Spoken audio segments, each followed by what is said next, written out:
جو ہے نبی کریم صلی اللہ علیہ وآلہ وسلم نے فرمایا ہے کہ جو بندہ ریاکاری سے بچتا ہے اور وہ جس طرح دنیا کی سرزمین پہ بیج ڈالا جاتا ہے، اس طرح اگر وہ دل میں لوگوں کی واہ کے بجائے دل میں اللہ تعالیٰ کی محبت کے بیج کو ڈالے اور اس دل پہ ہل چلائے تو انشاءاللہ وہ سب سے اونچا رہے گا، وہ اللہ کی محبت میں لگا رہے گا، اور لوگ ہنسیں گے کہ بیچاری پاگل سی ہے، سادی سی ہے، سادے کپڑے پہنتی ہیں، نہ جوتوں کی پرواہ، ایسے. لیکن اللہ کو دیکھے کہ اللہ کے نظروں میں کون اونچا ہے. لوگوں کے واہ سے بچتا ہے، اس کا مال کبھی ختم نہیں ہوتا، آخرت کا اجر تو ملے گا، لیکن دنیا میں بھی میرے ابرار لوگ ادھر کے وارث بنیں گے. دنیا میں اللہ تعالیٰ کس کو فتح یاب کریں گے؟ اللہ کے محبت کرنے والے، جو اللہ تعالیٰ کے احکامات کو جانتے ہیں.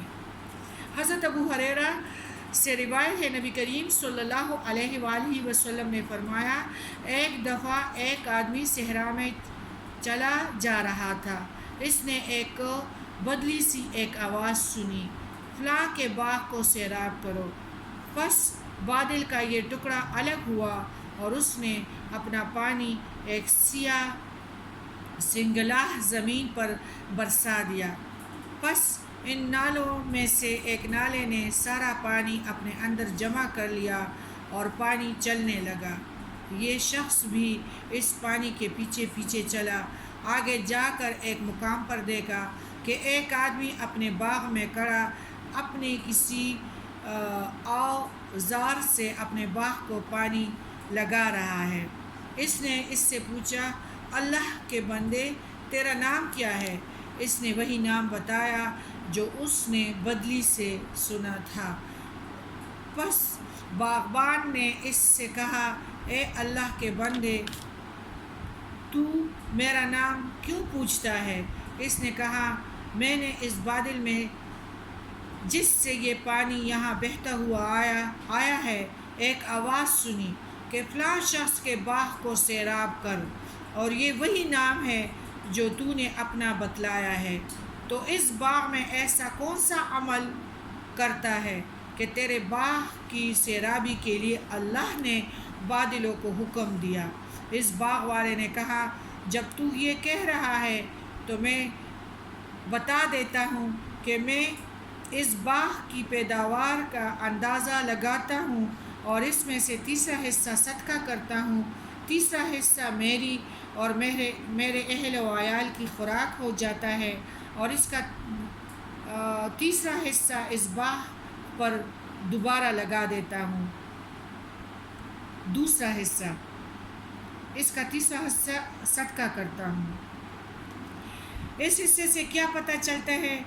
واللہ یضاعف لمن یشاء، اللہ تعالیٰ جس کے لیے چاہتا ہے بڑھا دیتا ہے. دنیا میں بھی اللہ تعالیٰ بڑھاتا ہے، برکات دیتا ہے، اور آخرت بھی ان کا سب سے اچھا ہے.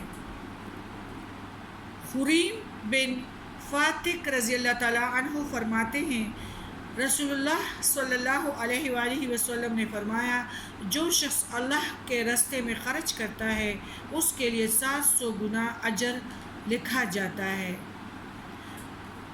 نبی کریم صلی اللہ علیہ وآلہ وسلم نے پوری وضاحت فرمائی کہ دنیا کے لیے خرچ کیے جانے والے مال کی کیا حیثیت ہے، اور آخرت کے لیے خرچ کرنے والے اور دل اللہ کی محبت کے لیے خرچ کرنے والوں کی کیا حیثیت ہے. حضرت ابن مسعود رضی اللہ تعالیٰ عنہ فرماتے ہیں کہ رسول اللہ صلی اللہ علیہ وآلہ وسلم نے فرمایا، تم میں سے کون ہے جسے اپنے وارث کا مال اپنے مال سے زیادہ محبوب ہو؟ صحابہ رضی اللہ تعالیٰ عنہما نے فرمایا، یا رسول اللہ، ہم میں سے ہر شخص کو اپنا مال ہی سب سے زیادہ محبوب ہے. آپ صلی اللہ علیہ وآلہ وسلم نے فرمایا، بس انسان کا مال تو وہی ہے جو اس نے صدقہ اور خیرات کر کے آگے بھیجا، اور اس کے وارث کا مال وہ ہے جو وہ پیچھے چھوڑ گیا. شیطان ہمیں ریاکاری، سود خوری اور ان چیزوں میں مبتلا کرتا ہے۔ ان الذین آمنوا وعملوا الصالحات واقاموا الصلاة وآتوا الزکاة لهم اجرهم عند ربهم ولا خوف علیہم ولا هم يحزنون۔ بے شک جو لوگ ایمان کے ساتھ نیک کام کرتے ہیں، نمازوں کو قائم کرتے ہیں، زکوٰۃ کو ادا کرتے ہیں، ان کا اجر ان کے رب کے پاس ہے، ان پر تو نہ کوئی خوف ہے اور نہ اداسی اور نہ وہ غمگین ہوں گے۔ یا ایھا الذین آمنوا اتقوا اللہ وذروا ما بقی من الربا ان کنتم مؤمنین۔ اے ایمان والو، اللہ سے ڈرو اور جو سود باقی رہ گیا وہ چھوڑ دو اگر تم سچ مچ میں ایماندار ہو۔ فَإِن لَّمْ تَفْعَلُوا فَأَذَنُوا بِحَرْبٍ مِّنَ اللَّهِ وَرَسُولِهِ وَإِن تُبْتُمْ فَلَكُمْ رُءُوسُ أَمْوَالِكُمْ لَا تُظْلِمُونَ وَلَا تُظْلَمُونَ۔ اور اگر ایسا نہیں کرتے تو اللہ سے اور اس کے رسول سے لڑنے کے لیے تیار ہو جاؤ۔ ہاں اگر توبہ کر لو تو تمہارا اصل مال تمہارا ہی ہے، نہ تم ظلم کرو نہ تم پر ظلم کیا جائے۔ صحت وعید دیکھو، یعنی حضرت عبداللہ بن عباس نے فرمایا کہ اسلامی مملکت میں جو شخص سود چھوڑنے پر تیار نہ ہو تو خلیفہ وقت کی ذمہ داری ہے کہ وہ اس سے توبہ کرائے، اور اگر وہ باز نہ آئے تو اس کی گردن اڑا دے۔ فَإِن لَّمْ تَفْعَلُوا فَأَذِنُوا بِحَرْبٍ مِّنَ اللَّهِ وَرَسُولِهِ وَإِن تُبْتُمْ فَلَكُمْ رُءُوسُ أَمْوَالِكُمْ لَا تُظْلِمُونَ وَلَا تُظْلَمُونَ۔ اور اگر ایسا نہیں کرتے تو اللہ اور اس کے رسول کے لڑنے کے لیے، دیکھو یہ کتنی بڑی بات ہے، پیارے نبی کریم صلی اللہ علیہ وسلم، اس سے کوئی لڑ سکتا ہے؟ اللہ کے ساتھ کوئی لڑ سکتا ہے؟ وَلَا يَخَافُ عُقْبَاهَا، اللہ کے ساتھ وہ تو اس پہ تو فوج کشی بھی نہیں کی جا سکتی، وہ تو بادشاہوں کا بادشاہ ہے۔ وَإِن كَانَ ذُو عُسْرَةٍ فَنَظَرَةٌ إِلَىٰ مَيْسَرَةٍ وَإِن تَصَدَّقُوا خَيْرٌ لَّكُمْ إِن كُنتُمْ تَعْلَمُونَ۔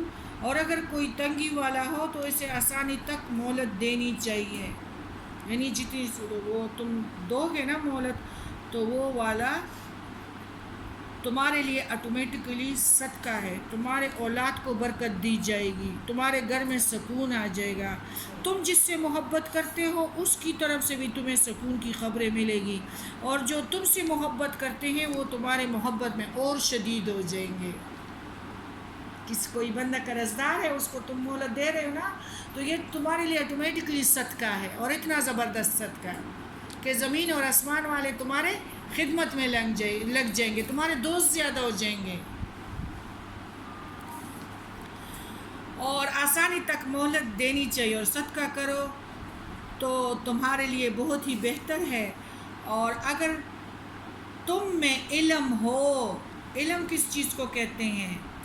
یہ خود غرضی والا علم نہیں، یونیورسٹیوں کے علم جو ہے تمہیں صرف بجلی کمانے کے، پیسوں کمانے کے مشین تمہیں بناتے ہیں۔ قرآن کا علم جو ہے یہ اصل علم ہے، یہ والے پیسے کمانے کے مشینیں بن جاتے ہیں، بے درد، جانتے نہیں ہیں کہ ہمدردی کیا ہے، ہم سفری کیا ہے۔ اللہ تعالیٰ کے احکامات کے ساتھ ہم یہ سفر کر رہے ہیں۔ کل پولیس رات ہوگا، کچھ لوگ پولیس رات پہ چل پڑیں گے تو جہنم کی طرف مسلمان ہی گریں گے، اور کچھ بڑے آرام سے گزر جائیں گے۔ تو ہمدردی، تعاون اور ایک دوسرے کو سہارا دینے کے، اگر یعنی قرآن کا علم جس کے دل میں آ گیا تو ان میں آٹومیٹکلی ہمدردی بھی آ جاتی ہے، ایک دوسرے کو سہارا دینے والے بھی بن جاتے ہیں، اور وہ خود ہی رحمت الہی کہ اللہ تعالیٰ خود ہی ان کو ٹھہرا لیتے ہیں، اور وہ مطلب اگر کسی سے ان کا دل میلا بھی ہے ان کو بھی دیتے ہیں، اور اگر کسی سے دوستی ہے تو ان کو بھی دیتا ہے۔ کس وجہ سے؟ کسی کے قصوروں کو شمار نہیں کرتے۔ کس کی وجہ سے؟ دل میں کیا ہے؟ اللہ کی محبت کا بیج بویا گیا ہے۔ جو اللہ کا علم کسی کے پاس نہیں ہے، علم دنیا والی یونیورسٹیوں والا علم بھی ضروری ہے، لیکن اس کے ساتھ قرآن کا علم بھی ضروری ہے، کیونکہ وہ دنیا کا علم رسیدیں ہیں، ڈگریاں نہیں ہیں۔ اصل ڈگری قرآن پاک کی ڈگری ہے۔ یہ لوگ اللہ کے تجلیات جس دل پہ تجلیات پڑھتے ہیں، جس سے خود غرضی نکلتی ہے، جس سے سنگ دلی نکلتی ہے، جس طرح میں نے ایک ساسپین کا آپ کو مثال دیا، جس سے زنگ اترتے ہیں، وہ اس علم کے ذریعے سے۔ پھر تم ظالم نہیں بنو گے، پھر تم امیر بننے کی کوشش نہیں کرو گے، کیونکہ اللہ نے جب منع کیا ہے کہ میرے بندے رہو، کسی دو بہنوں میں یہ مت خیال کرو کہ میں امیر نظر آؤں۔ ہاں، اگر اس کے لیے کرو کہ کوئی یہ نہ کہے کہ یہ الہدا گئی ہے تو پھر ایسے ہو گئی، پردہ تمہارا ٹھیک ہو، تمہارے بال چھپے ہوئے ہو، تمہارا جسم جو اللہ تعالیٰ کا آرڈر ہے کہ وہ نظر نہ آئے، تو اس طریقے سے اللہ تعالیٰ نے جو کچھ دیا ہے، اللہ تعالیٰ کی نعمتیں ہیں، یوز کر سکتے ہو، لیکن تکبر نہیں ہونا چاہیے۔ بات کی سمجھ آ گئی؟ اسی قرآن کے ذریعے سے ہم اس دنیا کو بھی الحمدللہ استوار کر سکتے ہیں اور آخرت کو بھی۔ تو ہم جلدی تقدیر پہ الزام دیتے ہیں، کام ہمارے خراب ہیں، یہ تقدیر میں لکھا تھا۔ آج آپ نے تقدیر کو لکھ لیا، ہاں، باغ کے لیے آرڈر دیا گیا کہ فلاں کے باغ کو جاؤ سیراب کرو۔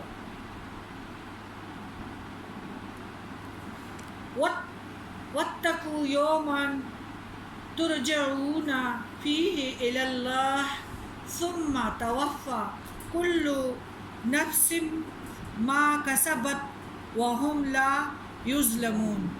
اور اس دن سے ڈرو جس میں تم سب اللہ کی طرف لوٹائے جاؤ گے، ہر شخص کو اس کے اعمال کا پورا بدلہ دیا جائے گا اور ان پر ظلم نہیں کیا جائے گا۔ جب اللہ تعالیٰ پکا ہے، سچا ہے، جو اس قرآن کا ایک لفظ پہ ہمیں یقین ہونا چاہیے، ایک لفظ پہ، کہ اللہ تعالیٰ ظلم نہیں کرتا، ہم اپنے اوپر ظلم خود کرتے ہیں۔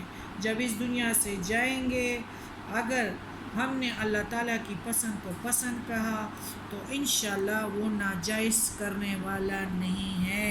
جب ہم اچھے کام کرتے ہیں، اس کے محبت میں کرتے ہیں، تو اتنا خوش ہوتا ہے، فرشتوں کو کہتے ہیں گواہ ہو جاؤ اس بندے پہ، اس نے میری محبت میں یہ کام کیا، میرے سے باتیں کرتا رہا، گواہ ہو جاؤ۔ جبرائیل علیہ السلام تک آواز دے دے، جبرائیل امین اس پہ گواہ ہو جاؤ، یہ مجھ سے محبت کرنے والا ہے، جاؤ دنیا میں بھی اس کے دوست بہت بناؤ اور لوگوں کے دلوں میں اس کی محبت ڈالو۔ سبحانک اللہم و بحمدک اشہد ان لا الہ الا انت استغفرک